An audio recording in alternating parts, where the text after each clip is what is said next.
Yuk, mari kita menghitung cost accounting untuk membuat Indonesia menjadi negara superpower di tahun 2045 yang harus kita kerjakan saat ini. Sekali lagi, sekarang kita namakan Vision 2045 Indonesia Emas. Indonesia akan menjadi food country karena akan mengendalikan 50% pangan dunia. Beras akan kita tingkatkan 20 kali hasil produksinya. Pabrik pupuk akan ditingkatkan 20 kali hasil produksinya. Juga semua panganan tanaman lainnya. Storage pergudangan, cold storage dibangun di mana-mana termasuk untuk perikanan dan hasil-hasil laut lainnya. Di setiap provinsi ada wilayah Sumatera, Sulawesi, Papua akan jadi lumbung pangan dunia. Kemudian kekuatan mineral bahan baku diproduksi sumber daya alamnya tersebut namun bukan untuk dijual seperti sekarang lakukan yang hanya jadi komoditas kalau sekarang. Namun semua diproduksi untuk jadi underlying printing money rupiah. Bahkan nanti rupiah bisa menjadi uang yang akan dipinjamkan negara berkembang lainnya seperti ke Afrika, Asia Selatan, dan lain sebagainya. Beda strategi peminjaman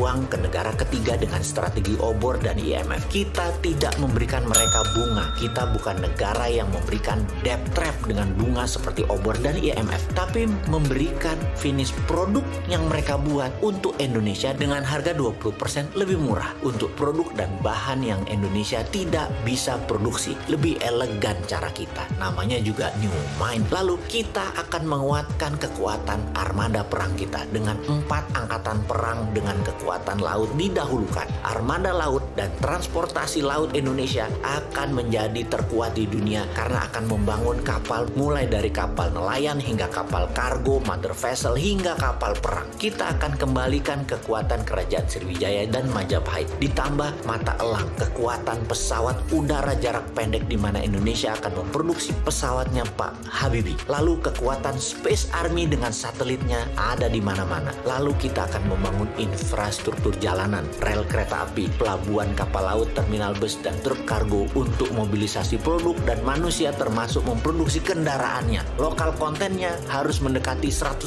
semua proyek ini. Dan ada sebuah hal yang penting lagi yaitu membangun 10 juta unit rumah yang semuanya nanti dicicil tanpa bunga kepada setiap peminat atau penghuninya. Dengan adanya 5G bahkan 6G maka gerakan urbanisasi desa ke kota tidak diperlukan lagi. Orang malah banyak tinggal di desa, tinggal di daerah karena semua sarana terkoneksi dengan biaya telekomunikasi gratis. Untuk kesehatan bagaimana? Selain membangun sistem kesehatan yang masif seperti rumah sakit, puskesmas, posyandu yang gratis, maka menyiapkan sarana sehat menjadi wajib. Bukan hanya penyembuhan, imunitas ditinggikan warganya dengan vitamin, dengan juga dibangun banyak sarana olahraga publik. Taman kota dibangun kompetisi hampir di semua cabang olahraga modern sampai tradisional. Di semua wilayah di setiap minggu ada kompetisi, juga ada pameran kebudayaan. Setiap minggu kegiatan keluarga akan penuh dengan kegiatan yang sehat dan kompetisi olahraga serta budaya yang semarak di mana-mana karena semua sarana gratis dan banyak. Untuk itu semua Indonesia memerlukan energi dan energi listrik yang terbaik di Indonesia adalah energi bertenaga thorium, tenaga matahari, dan tenaga angin. Di mana listrik awal ini bisa menjadi sarana mencharge baterai untuk setiap kendaraan di Indonesia.